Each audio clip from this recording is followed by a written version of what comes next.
بسم اللہ الرحمن الرحیم الحمد للہ رب العالمین والعاقبۃ للمتقین والصلاة والسلام علی سید الانبیاء والمرسلین۔ الحمد للہ، آج تحفۃ النکاح کورس کے سلسلے میں سبق نمبر 4 کے ساتھ آپ کی خدمت میں حاضر ہیں۔ گزشتہ اسباق میں قرآن و حدیث کی روشنی میں نکاح کے احکامات، فضائل، حکمتیں اور نکاح کا تاریخی پس منظر ہم نے پڑھا ہے، جبکہ آج کے سبق میں ہم نکاح کے حوالے سے یہ جانیں گے کہ نکاح حضور اکرم صلی اللہ علیہ وسلم اور صحابہ کے زمانے میں کس طرح ہوتے تھے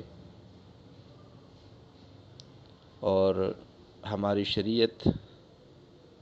نکاح کو کس نظر سے دیکھتی ہے۔ تو اس بارے میں اتنی بات تو ہم جانتے ہیں کہ نکاح جس طرح دو انسانوں کے درمیان ایک معاملہ ہے، ایگریمنٹ ہے، اسی طرح نکاح عبادت بھی ہے۔ جس طرح نماز،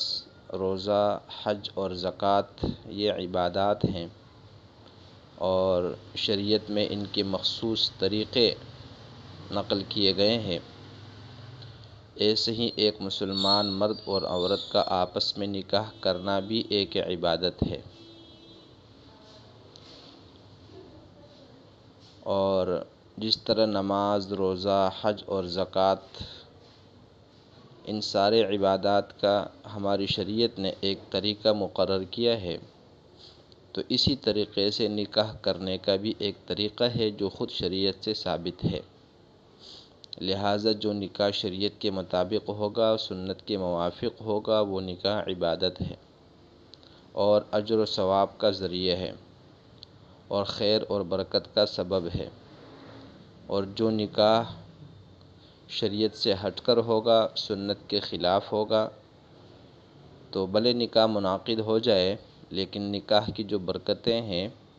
اور اللہ تعالیٰ نے اس میں دنیا اور آخرت کے جو فائدے رکھے ہیں وہ اس نکاح سے خالی نہیں ہوتے، جس کا اثر ایک تو میاں بیوی کے ازدواجی زندگی پر بھی پڑتا ہے اور ساتھ ساتھ آنے والی اولاد پر بھی پڑتا ہے، جیسے کہ آج کل ہم صبح اور شام اس کا مشاہدہ اپنے زمانے میں کرتے ہیں۔ کیونکہ جس طرح خلاف سنت نماز پڑھنے سے اگرچہ نماز کا فرض تو ادا ہو جاتا ہے اور خلاف سنت حج عمرہ کرنے سے حج اور عمرہ تو ادا ہو جاتے ہیں، لیکن سنت کے خلاف کرنے کی وجہ سے جو نماز کی نورانیت ہے، جو مقبولیت ہے، وہ ختم ہو جاتی ہے۔ تو ایسے ہی نکاح بھی اگر سنت کے خلاف ہو تو وہ نکاح بھی خیر اور برکت سے خالی ہوتا ہے۔ اس لیے ہر مسلمان مرد اور عورت کو چاہیے کہ جب ان کے ہاں نکاح کی تقریب ہو تو اپنے اس نکاح کو شریعت اور سنت کے مطابق کرنے کی کوشش کرے۔ جیسے نماز ہمیں سنت کے مطابق ادا کرنی ہے، حج اور عمرہ اور دیگر عبادتیں سنت کے مطابق کرنی ہے، تو اسی طرح ہمارے ہاں نکاح بھی سنت کے مطابق ہونا چاہیے۔ دیکھیے آپ علیہ الصلوۃ والسلام نے خود اپنے نکاح بھی کیے ہیں، اپنے 4 بیٹیوں کے نکاح بھی کروائے ہیں، صحابہ اکرام کے نکاح بھی پڑھائے ہیں، یہاں تک کہ نبی کریم صلی اللہ علیہ وسلم کی جو سب سے چھوٹی صاحبزادی تھی حضرت فاطمۃ الزہرا رضی اللہ تعالی عنہا، جو جنت میں تمام عورتوں کی سردار ہے، ان کا نکاح بھی حضور اکرم صلی اللہ علیہ وسلم نے خود پڑھایا ہے۔ کس طرح پڑھایا ہے، اس کا واقعہ سیرت کی کتابوں میں موجود ہے۔ اگر ہم صرف اس واقعے کو سامنے رکھیں تو اس سے ہمیں اندازہ ہو جاتا ہے کہ ہماری شریعت میں نکاح کا طریقہ کتنا آسان ہے اور آج ہم نے اپنی ناسمجھی سے اور دنیاوی نمائش کے لیے اسے کتنا مشکل بنا دیا ہے۔ چنانچہ آج کے زمانے میں نکاح کے اندر جو رسم و رواج ہم نے داخل کیے ہیں اور جو ہم نے خلاف شریعت چیزیں داخل کی ہیں، ان چیزوں نے اس نکاح کی عبادت کے خیر اور برکت بھی ختم کر دی ہے، اور اس عظیم نعمت کو طرح طرح کی گناہوں سے ایسا آلودہ کر دیا ہے کہ اس کی جو حقیقی خوشیاں تھیں اور جو مسرتیں تھیں اس سے ہم محروم ہو گئے ہیں۔ لہذا ضروری یہ ہے کہ ہم اس کی طرف توجہ دیں اور اس معاشرتی مسئلہ کو صحیح طریقے سے حل کرنے کی کوشش کریں۔ اسی مقصد کے لیے ہمارے اس ادارے کے انتظامیہ نے اس کورس کا انعقاد کیا تھا۔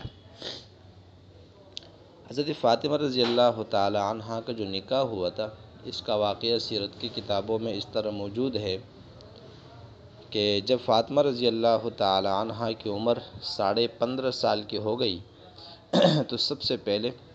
حضرت ابوبکر صدیق رضی اللہ تعالی عنہ نے نکاح کا پیغام دیا۔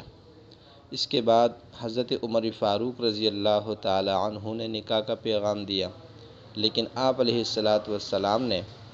ان دونوں حضرات کی عمر زیادہ ہونے کی وجہ سے عذر ظاہر فرمایا اور آپ نے معذرت کر لی۔ اس کے بعد حضرت علی رضی اللہ تعالی عنہ نے نکاح کا پیغام دیا۔ اس وقت ان کی عمر 21 سال تھی۔ ان کی درخواست کو سن کر ایک تو اللہ کی طرف سے یہ حکم آیا کہ یہ رشتہ منظور کر لیا جائے، چنانچہ آپ علیہ السلام نے ان کی درخواست قبول فرمائی اور اس طرح ان دونوں کے درمیان میں ایک نسبت وہ طے ہو گئی۔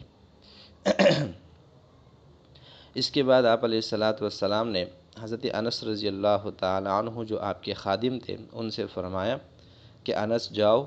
اور ابو بکر، حضرت عمر، حضرت عثمان، حضرت طلحہ، حضرت زبیر رضی اللہ تعالی عنہم اور انصار کے کچھ لوگوں کو بلا کر لاؤ۔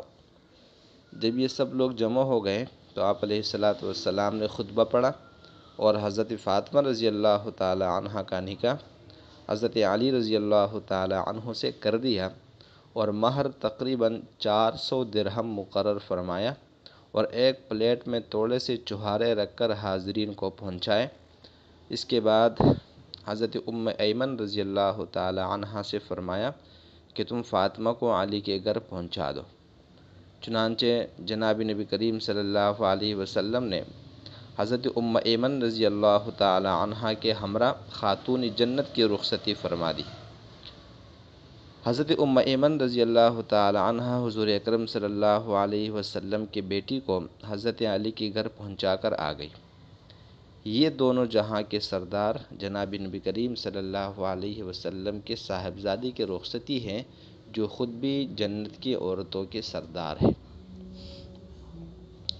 یہ دیکھیے کتنے آسانی کے ساتھ، سہولت کے ساتھ، بغیر کسی رسم و رواج کے یہ نکاح ہو گیا۔ نکاح ہو جانے کے بعد آپ علیہ السلام نے اپنی بیٹی حضرت فاطمہ رضی اللہ تعالی عنہ کو اس زمانے کے حساب سے کچھ جہیز کی چیزیں بھی عطا فرمائی تھی۔ چنانچہ روایت میں آتا ہے کہ ان میں 2 گدے شامل تھے، 2 چاندی کے بازو بند بطور زیور کے شامل تھے، 1 چادر، 1 تکیہ، 1 پیالی،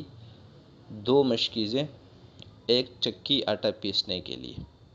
یہ آپ علیہ السلام جو دونوں جہانوں کے سردار ہیں ان کی بیٹی کا جہیز ہے، اور آج ہم کیا کرتے ہیں یہ ہم سب جانتے ہیں۔ یہ جو واقعہ ہے ان حضرات کے نکاح کا، اس سے مسلمانوں کو کچھ ہدایات ملتی ہے، کچھ رہنمائی ملتی ہے۔ پہلی ہدایت تو یہ ملتی ہے کہ جب لڑکے اور لڑکیاں بالغ ہو جائیں اور نکاح کی عمر کو پہنچ جائے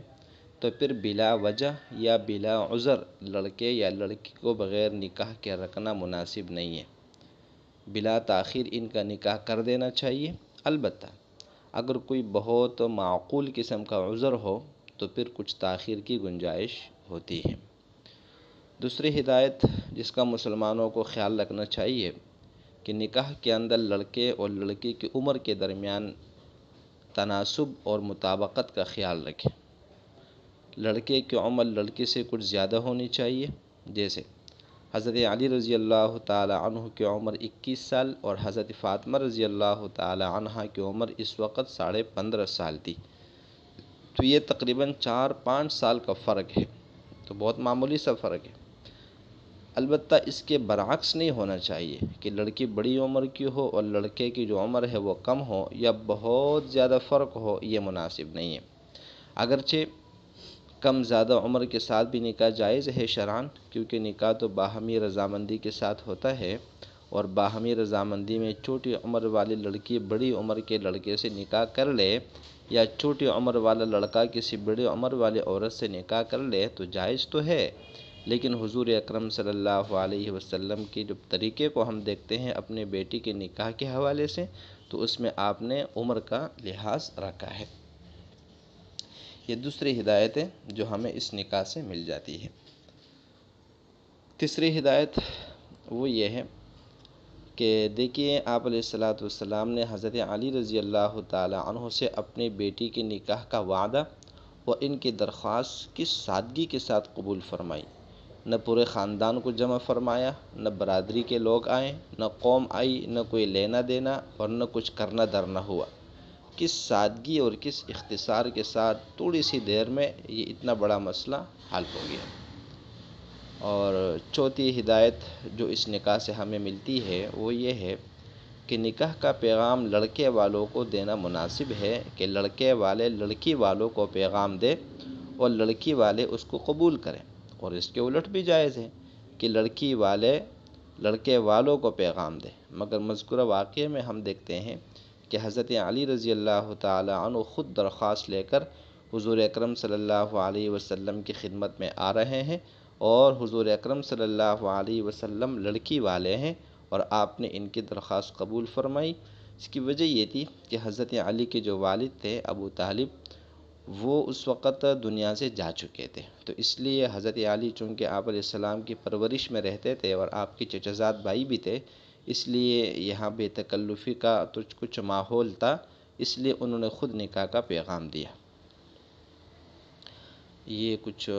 نکاح کے حوالے سے مزید مسائل تھے کہ آپ علیہ السلام اور صحابہ کے زمانے میں جو نکاح ہوتے تھے وہ کس طرح سادگی کے ساتھ، آسانی کے ساتھ، سہولت کے ساتھ اور بغیر کسی رسم و رواج کے ہوتے تھے۔ اس کے بعد انشاءاللہ ہم اگلے سبق کے اندر نکاح کے اندر جو ہم نے اپنی طرف سے کچھ رسومات، کچھ رواج کی چیزیں شامل کر رکھی ہے، اس کے حوالے سے بات کریں گے۔